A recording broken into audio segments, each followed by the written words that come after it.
મારા વાલા પ્રિયો, તમે ઠીક છો ને? સવારનો સમય કેવો છે? શું તમે ખુશ છો? ઈસુ તમારી સાથે હોય તો શું તમારે ખુશ ન રહેવું જોઈએ? એક બાજુ તો હું ખુશ છું, પણ બીજી બાજુ સમસ્યા વિશે વિચારું છું તો ઉદાસ થઈ જાઉં છું. શા માટે? શું તમને કઈ અસર થઈ છે? તમારા પરિવારમાં, તમારા નોકરીમાં, તમારા વ્યવસાયમાં, અભ્યાસમાં, કોઈ પણ બાબતમાં તમારા જીવનની અંદર કોઈ અસર થઈ છે? પ્રભુ શું વચન આપે છે તમને ખબર છે? પ્રેરિતોના કૃત્યો 15:16 જુઓ. હું તેના ખંડીએ સમારીશ અને તેને પાછો ઊભો કરીશ. હું તેને પાછો ઊભો કરીશ. શું કેટલીક વસ્તુઓ ખંડેર નથી? હું તેને ઠીક કરીશ અને સ્થાપિત કરીશ આમ કહે છે. જ્યારે આપણે કેટલીક જગ્યાએ જોઈશું કંઈ કામ ચાલે છે, આપણે પૂછીશું શું ચાલે છે? કહેશે રિનોવેશન ચાલે છે. જૂની થઈ ગયેલી જે બિલ્ડિંગ છે તેને સ્થાપિત કરશે. તેઓ દરેક ખંડેરોને ત્યાંથી દૂર કરશે, પરંતુ ઇમારત એવી જ રહેશે. જ્યાં જરૂર પડશે ત્યાં થોડું કામ કરીને વસ્તુઓને ઠીક કરવામાં આવે છે અને તેને નવા રંગથી રંગવામાં આવે છે અને એકદમ નવું લાગે છે. શું તમે તે જોયું છે?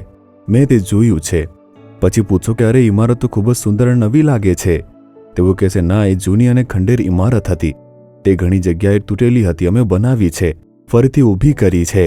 તો પછી નવું કેવી રીતે બન્યું? અમે બધું ગોઠવ્યું છે, રંગ્યું છે, નવીનીકરણ કર્યું, આખું રિનોવેશન કર્યું છે. તેવી જ રીતે તમારું જીવન, તમારું કુટુંબ, તમારા બાળકોનું જીવન તે બરબાદ થઈ ગયું છે, બગડી ગયું હશે, તે કચડાઈ ગયું હશે, ફરી સ્થાપિત થશે, તે સારું થઈ જશે. તમારા સેવા કાર્યમાં, કૌટુંબિક જીવનમાં, તમારું જે વ્યવસાય છે અથવા જે કશું પણ છે તેમાં કશું ખોટું થયું હશે, તે બરબાદ થઈ ગયું હશે. પ્રભુ કહે છે કે તે તેને પૂર્ણ કરીને ફરીથી સ્થાપિત કરશે. તમારે તેમના હાથમાં સોંપવું પડશે. જો તમે તેને યોગ્ય વ્યક્તિને આપો છો તો તે તેને સ્થાપિત કરશે. અને તેથી જ ઈસુ ખ્રિસ્ત તે યોગ્ય વ્યક્તિ છે. ઈસુ ખ્રિસ્ત તમારા તૂટેલા અને બરબાદ જીવનને સુધારવા અને તેને ફરીથી સ્થાપિત કરવા સક્ષમ છે. શું પ્રભુએ બ્રહ્માંડ બનાવીને તેને સુંદર બનાવ્યું નથી? તે શૂન્ય હતું, નિરાકાર હતું. બધું સ્વરૂપ પ્રભુએ આપ્યું છે. શેતાને વિરુદ્ધમાં ઘણી બધી વસ્તુઓ કરી અને તેને નિરાકાર બનાવ્યું છે. ઈશ્વરે તેને સ્વરૂપમાં ફરીથી બનાવીને આપ્યું. જેટલા પણ માણસો છે ને ફરીથી તેમને સોંપી દીધું. પછી શેતાન ફરીથી માણસમાં પ્રવેશ્યો. પાપ અને શ્રાપ અને બીજી ઘણી બધી દુષ્ટતા તે લાવ્યો છે.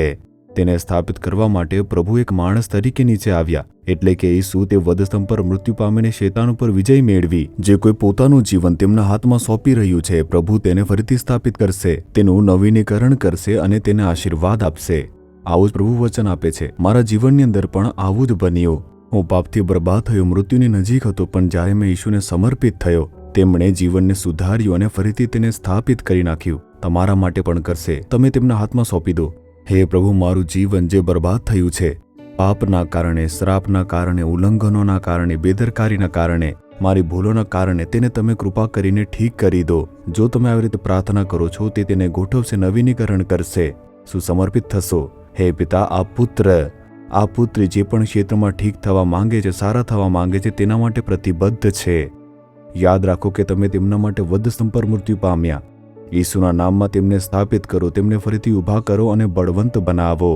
ઈસુ ખ્રિસ્તના નામમાં પ્રાર્થના કરું છું. Amen, amen. Jesus redeems Gujarati YouTube ચેનલને સબસ્ક્રાઇબ કરો. દરેક નવા કાર્યક્રમની માહિતી મેળવવા માટે બેલ આઇકન પર ક્લિક કરો.